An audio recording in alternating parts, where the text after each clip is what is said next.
Vous êtes victime d'une arnaque, d'une escroquerie en série. Vous êtes plusieurs à être tombés dans le piège qu'a dressé le même escroc. N'hésitez pas à nous contacter. 0826 107 109. Le vendredi soir, sans aucun doute, essayez de régler vos problèmes. Ou bien l'adresse qui s'affiche sur votre téléviseur, ainsi que le net tf1.fr, rubrique sans aucun doute. Beaucoup de scandales dans cette émission, si vous la suivez régulièrement, vous le savez. En voici un qui nous a particulièrement touchés. Nous allons essayer d'aider ces personnes. Accueillons Josiane et Patricia. Josiane est sous tutelle, son appartement a brûlé. Personne ne veut l'indemniser car son tuteur n'aurait pas payé l'assurance. Bonsoir Josiane. Bonsoir Patricia. Patricia et Josiane. Donc Patricia est la personne qui accueille Josiane, c'est ça? Tout à fait. Bien.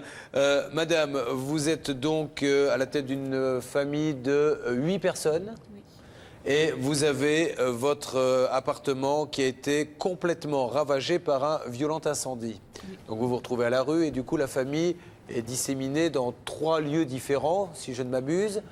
Vous, madame, vous avez la gentillesse de l'héberger et de l'aider. Le seul problème, c'est que cette dame était sous tutelle allocative. On expliquera ce que c'est, Maître Novakovic, dans quelques instants. Et comme la personne qui s'occupait de cette tutelle, autrement dit de l'argent de madame, n'a pas fait son boulot, aujourd'hui, personne ne veut rembourser ce logement. Vous en avez marre, madame, de cette situation? Oui. Vous voyez plus beaucoup vos enfants, du coup, puisqu'ils sont dans des appartements, dans un autre appartement que le vôtre? Oui. Il faut vraiment trouver une solution et nous allons essayer de la trouver. Un reportage tout de suite pour mieux comprendre cette situation, des coups de fil par la suite. Vous connaissez le principe de cette émission. Nous sommes là aussi pour lutter contre les injustices. Le reportage est signé Christelle Arbanex. Chaque semaine, c'est le même rituel. Josiane part rendre visite à ses enfants, accompagnée de son amie Patricia. Les premiers vivent à quelques centaines de mètres de là. 20 minutes plus tard, Josiane repart. Cette fois, elle est attendue dans un autre immeuble par ses 3 plus jeunes enfants. Cela fait 5 mois que sa famille vit séparée, depuis qu'un incendie a totalement ravagé l'appartement familial. Me séparer de mes enfants, ça a été très dur. Il m'arrive de craquer, de pleurer. Il y a même des moments que j'ai envie de me suicider. Dans quelques instants, la suite de cette incroyable histoire. Vous saurez si Josiane va enfin être indemnisée et surtout relogée. Et puis nous reviendrons sur l'histoire terrible de Lydia et Eugène. Un salarié d'une grande compagnie d'assurance leur a volé la totalité de leurs économies, près d'1 million de francs. Depuis des mois, ils sont dans la détresse la plus complète. C'est vraiment pas très beau ce que vous faites là. On est consternés, monsieur. Ce soir, parviendrons-nous enfin à trouver une issue à leurs problèmes?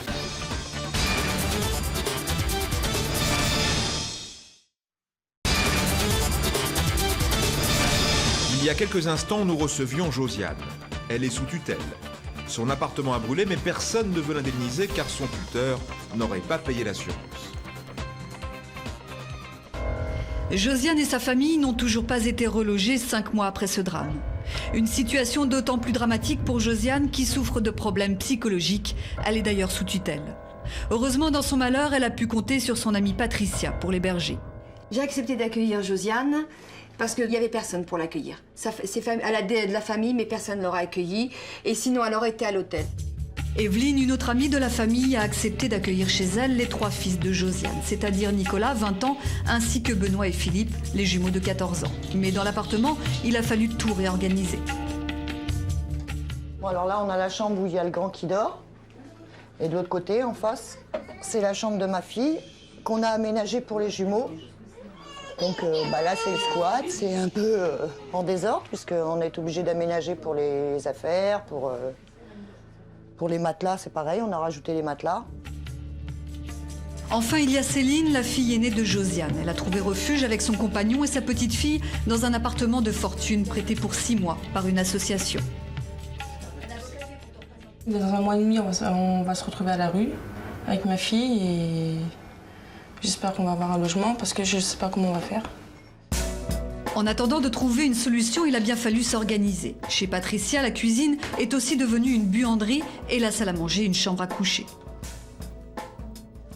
Alors là, c'est la salle à manger qu'on a arrangée différemment. Salle à manger jusqu'à une certaine heure et la chambre pour Josiane, son lit, pour qu'elle dorme, qu'elle ne soit pas à la rue et puis qu'elle ait son chez elle au moins.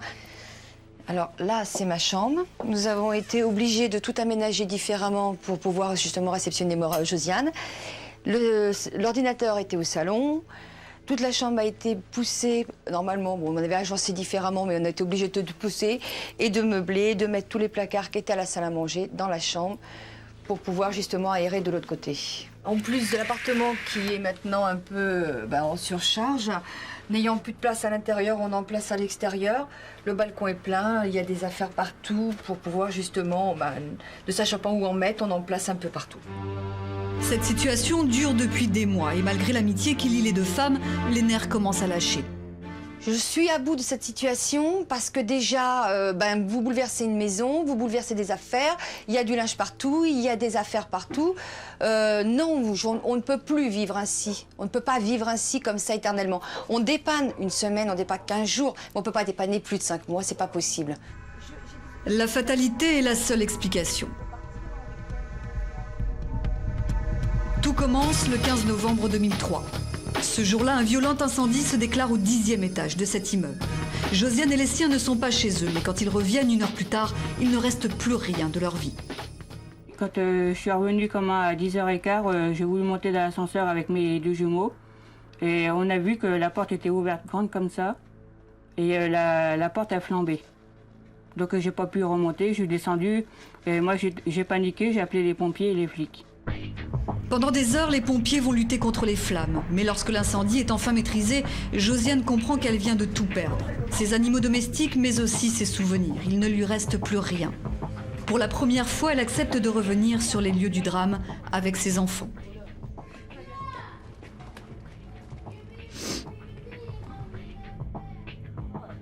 Mais pour Josiane, l'émotion est trop forte, elle craque et préfère s'isoler loin de notre caméra.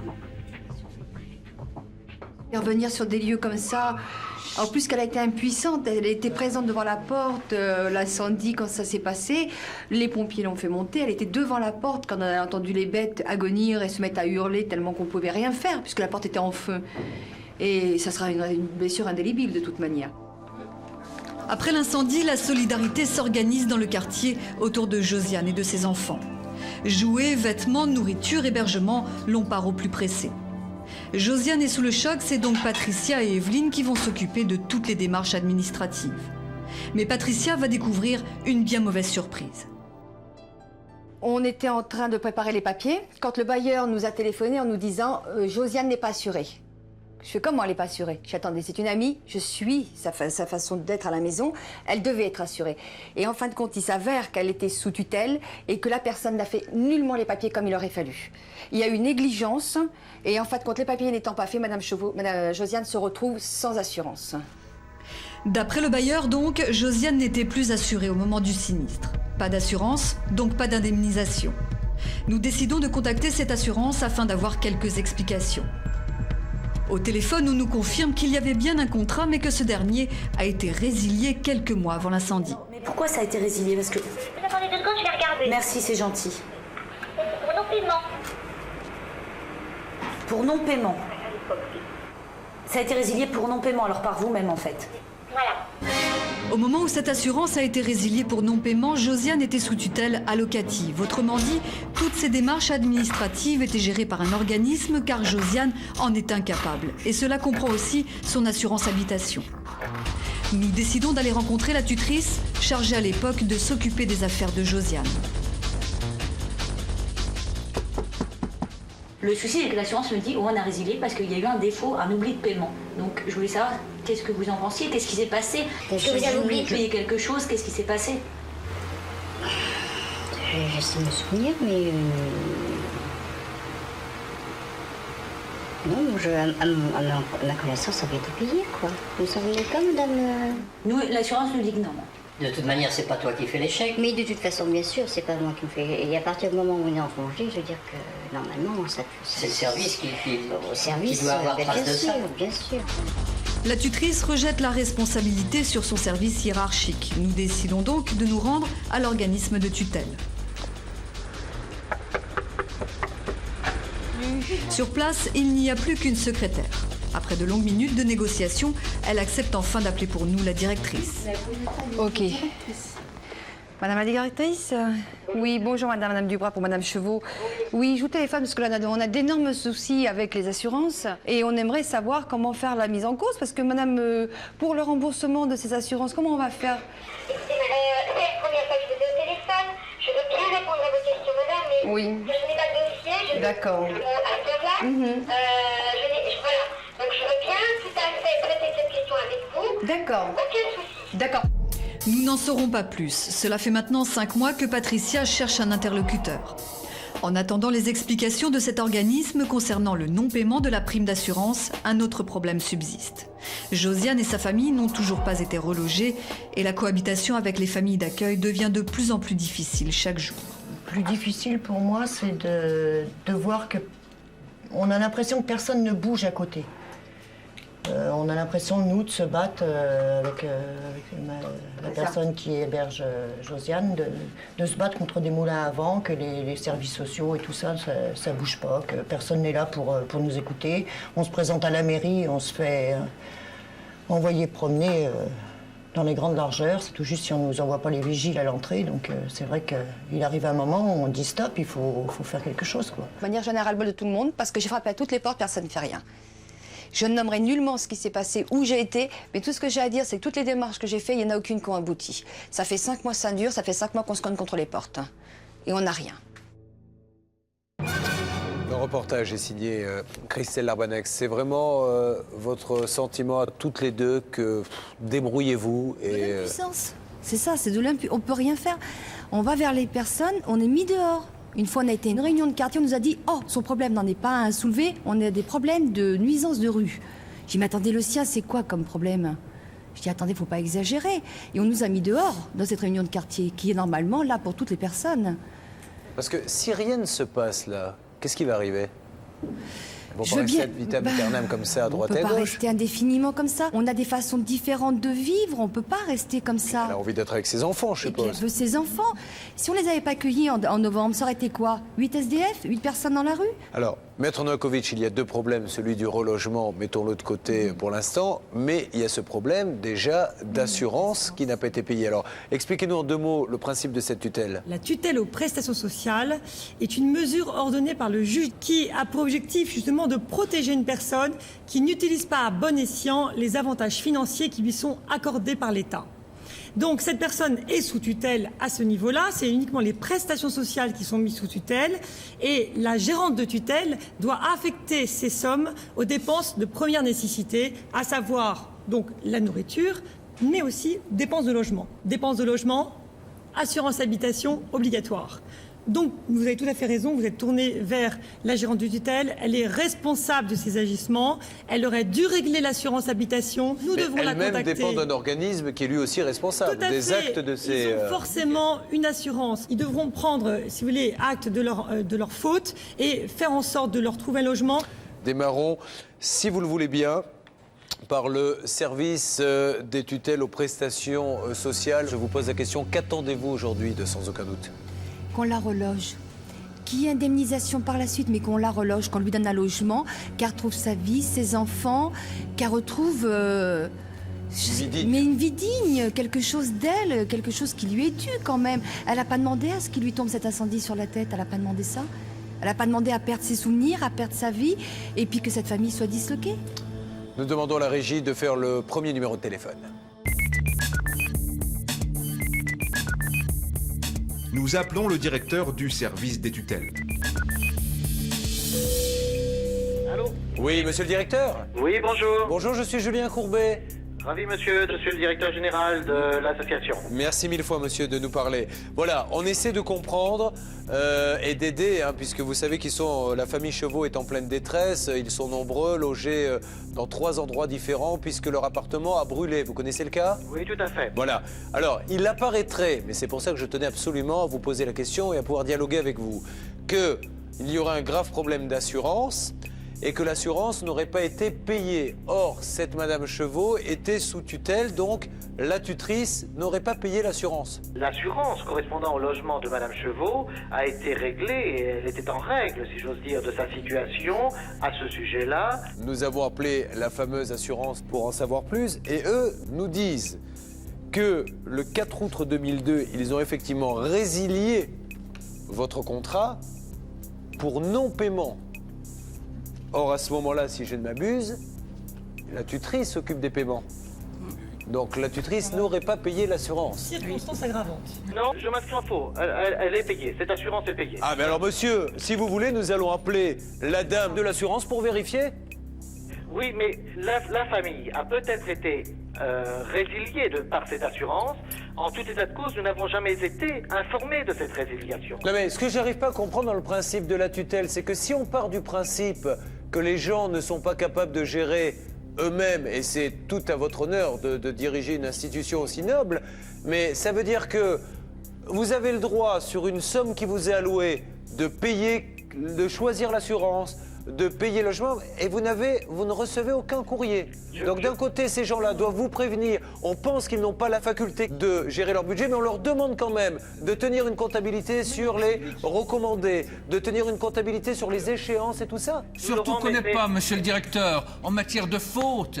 Personne ne prétend que la déléguée l'a fait exprès. Mais bien sûr. Que c'est pas une assurance responsabilité civile Bien pour sûr. faute. On vient dire simplement que comme vous avez une mission, si dans le cadre de cette mission, il y a un accident, il y a un problème qui se pose, Votre vous avez une responsabilité. Votre assurance doit jouer, voilà, Voilà. c'est tout.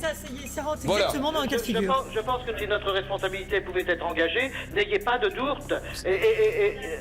Ça marche. N'ayez pas de doute que nous assumerons toutes nos responsabilités. Merci, monsieur le directeur, de votre disponibilité et surtout d'avoir parlé. C'est tout à votre honneur. On se tient au courant. De toute façon, nous allons suivre toutes les semaines dans cette émission cette dame jusqu'à ce qu'elle trouve un appartement en lançant des appels, aussi nombreux soient-ils, pour les aider. Merci. Je vous en prie. On se tient au courant. Monsieur. Merci. Bonne journée. Au revoir. Au revoir. Bien, Patricia et Josiane, on va faire en sorte que les choses soient claires, précises pour nos téléspectateurs, qu'il y ait des dates précises. Nous allons joindre la préfecture, rejoindre ce monsieur, mais nous ne vous laisserons pas tomber. On en parlera tous les vendredis jusqu'à ce qu'il y ait cet appartement. Est-ce qu'on est d'accord? Tout à fait. C'est plutôt en bonne voie. Je crois qu'on a souligné à monsieur, le directeur aussi, ce qui nous paraissait être un petit peu flou. Donc lui aussi a répondu en un. On n'a pas trop compris, mais c'est pas grave. Mais voilà, tout le monde est devant ses responsabilités. On va voir ce qu'on fait pour cette dame qui a combien d'enfants? Josiane.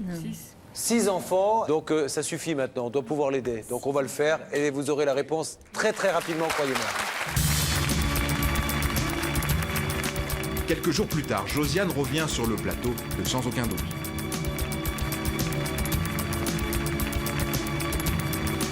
Bonsoir Josiane, bonsoir Patricia.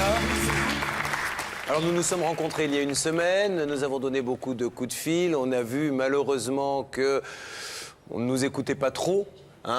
Depuis, nous avons continué d'essayer de travailler pour vous et nous avons repris contact donc avec cet organisme de tutelle. Et après avoir parlé pas mal de temps, le monsieur que nous avons eu au téléphone nous signale qu'il a décidé de prendre en charge financièrement déjà le préjudice subi dans l'appartement par l'intermédiaire de sa propre assurance. Donc tout ce qui a été détruit dans l'appartement sera pris en charge par l'assurance de la tutelle. Ça, c'est la première chose.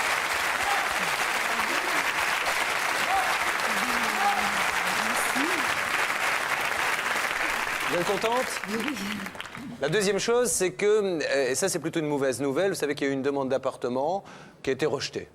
Maintenant, l'organisme de tutelle, toujours par l'intermédiaire de ce monsieur, va s'engager à en trouver un personnellement, va vous recevoir dans les 48 heures pour en trouver un très très vite. S'il n'en trouve pas, il nous a dit que le temps qu'il en trouve un, il logerait la famille à l'hôtel à ses frais.